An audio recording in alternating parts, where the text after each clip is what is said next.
Ladies and gentlemen, this is the YouTube channel vlog show of inspiration and realness. Also, this is the YouTube channel vlog show of positivity, personality, and fun.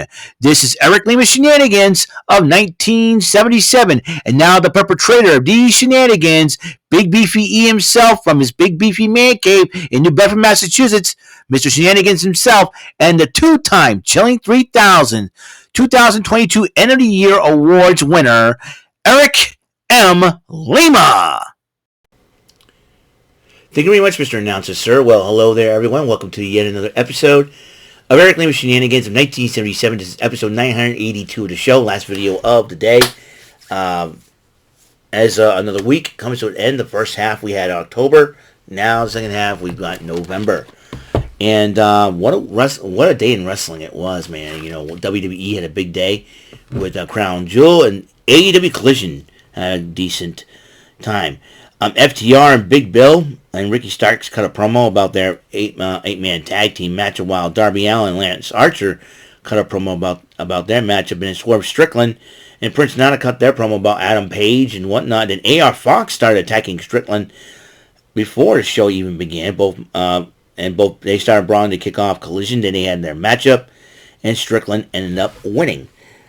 Meanwhile, they were about to, Mogul Embassy was about to attack Fox again after the matchup, but then FTR came to the aid of AR Fox. And then Los Facciones Ingobernables came to clean house with FTR, getting Mogul Embassy out of there, while the House of Black watches from the stands. A little bit more on that. Daniel Garcia cut a promo on MJF. And Daniel Garcia says he's hungry for a title shot. And then MJF and Bullet Club Gold had a promo after the 8-man tag, and MJF did accept the challenge of Daniel Garcia, which will happen this Wednesday. Lexi Nair interviews Kip Sabian and the Workhorsemen and challenges Mark Briscoe to a 6-man tag, a trios matchup.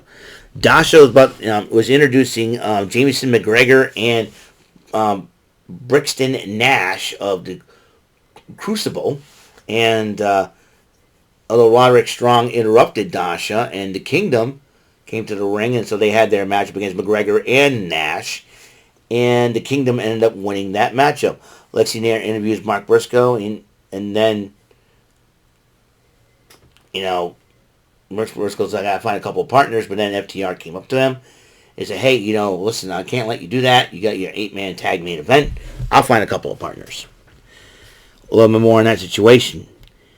Then Darby Allin went one-on-one with Lance Archer. It was a heck of a matchup until Darby Allin picked up the victory over Lance Archer. Jake the Snake Roberts, WWE Hall of Famer, he came out to address Darby Allin. He says, I didn't come here with a one-man arsenal. And he had a couple of guys, says he got a couple more friends, and the Righteous came out. I said, this is going to be interesting. Jake the Snake Roberts with his mind games with the Righteous. That's Vincent and Dutch. And we're joining up with Lance Archer. And Lance Archer did attack Allin afterwards. I gotta tell you, this is going to be something. Let me tell you. That's a trio headed by Jake the Snake Roberts. That's going to be a deadly trio. If I were the Acclaimed and the Mogul Embassy, roll the eyes in the back of your heads, gentlemen. More on the Acclaimed. Lexi Nair interviews with Statlander, Will Nightingale, and Sky Blue. But it looks like Sky Blue. I think the reason why there's tension between Sky Blue and Chris Statlander has the gold, and Sky Blue wants it. Plain and simple. And then she interviews Alex Abrahantes, and then Swerve Strickland and Nana interrupt him, and then Alex Abrahantes says, how about this? How about a matchup between you and Penta? We'll see, we'll get that settled. The Acclaimed celebrate 69 days as trios champions, and they did a lot of funny shticks and all that, and then they gave Max Caster a gift, which is MJF on video congratulating Max Caster. Then Dalton Castle and the boys interrupt the Acclaimed. I don't know what their issue is. Then the boys went over grabbed the 69 trophy. Dalton Castle grabbed it and then all of a sudden slammed it. All six-man with brawl, which leads to an impromptu trios title match between the Acclaimed and Billy Gunn versus Dalton Castle and the boys. And it's all six-man. Well, Aubrey Edwards, the referee, was in the ring. So Dalton Castle and the boys challenging the Acclaimed and Billy Gunn. But they came up short, as the Acclaimed and Billy Gunn did retain the trios titles. Lexington interviewed Andrade El Idolo about a situation with C.J. Perry. He says he'll answer C.J. Perry's offer in person. I think Andrade better think very carefully because you don't know when Miro will be lurking around for sure. Kip Sabian and the Workhorsemen came out. That will be the team of Anthony Henry and J.D. Drake issuing a challenge to Mark Briscoe. Mark Briscoe came out. Dustin Rhodes and Keith Lee, naturally limitless, were his partners. And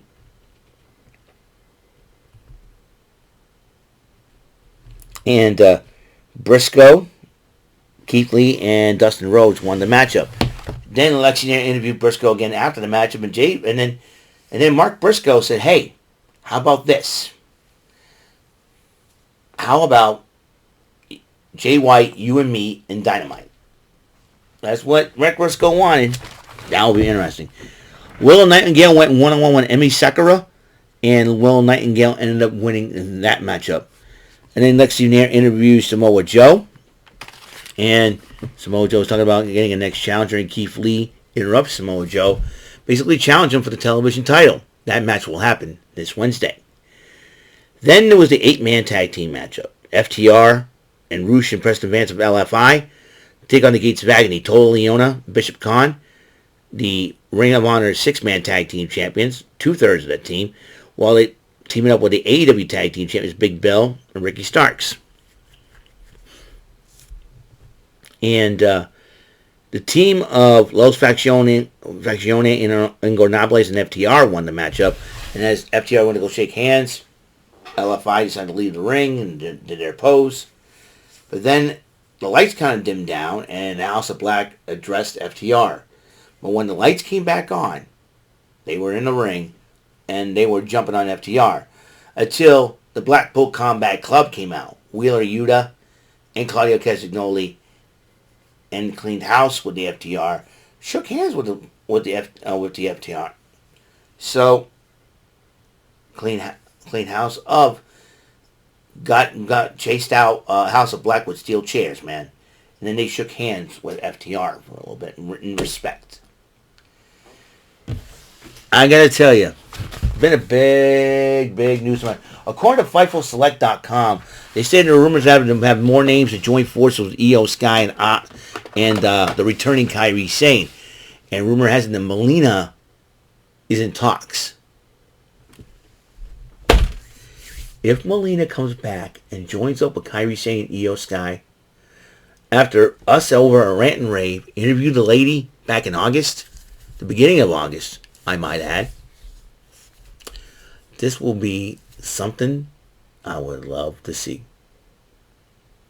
And believe me,